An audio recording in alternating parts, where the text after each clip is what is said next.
ni ikibazo nawe ushobora kwibaza mu by'ukuri nawe kikagutungura bitewe n'uko ari ikibazo gikomeye cyane. Sasa mu by'ukuri ese ni kuki abantu b'iki gihe badafite ubwenge bwo gukora ibintu bihambaye nk'abantu ba kera?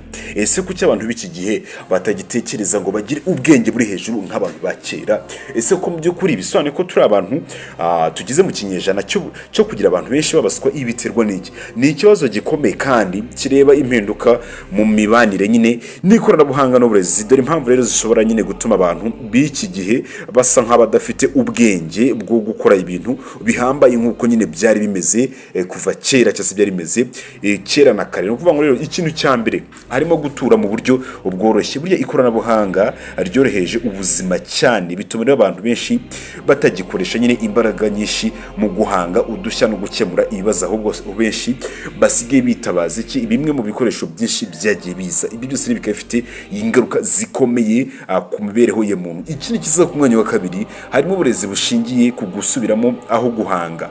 Ni uburezi bushingiye ku gusubiramo iby'abandi aho guhanga ibyabo.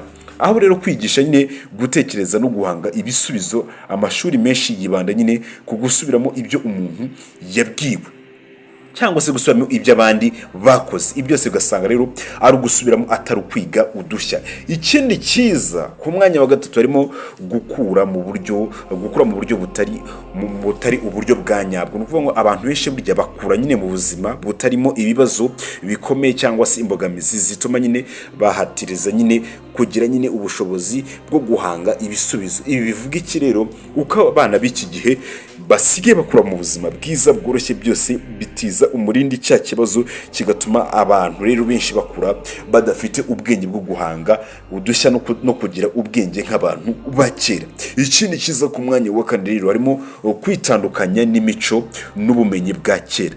Imico n'ubumenyi gakondo byari bifite ibintu byinshi byigisha nyine ubuhanga bwo kubaho no guhanga udushya. Kuri ubu rero abantu nyine benshi ntibagikurikirana ibyo bintu bya kera, ahubwo abantu benshi bari mu murongo uvuga ngo tujyane naho isi igeze. Benshi baragira bati ibintu bya kera byari ibintu bya kera byari bigezweho by'icyo gihe. Ubu ngubu rero hagizwe ibintu bishyashya, internet irabica bigacika, za Snapchat reka sinakubwira, za TikTok sinakubwira. Ugasanga abantu benshi bamaze umwanya bibereye mu ibyo bintu, aho gufata igihe ngo bitekerezeho ndetse banatozwe no kugenda ku mico ya kera. Kuburya imico ya kera yagiraga udushya, yari ifitemo udushya twinshi twatuma umuntu abasha kuvumbura ibintu bikomeye, ariko abantu benshi barabitereranye.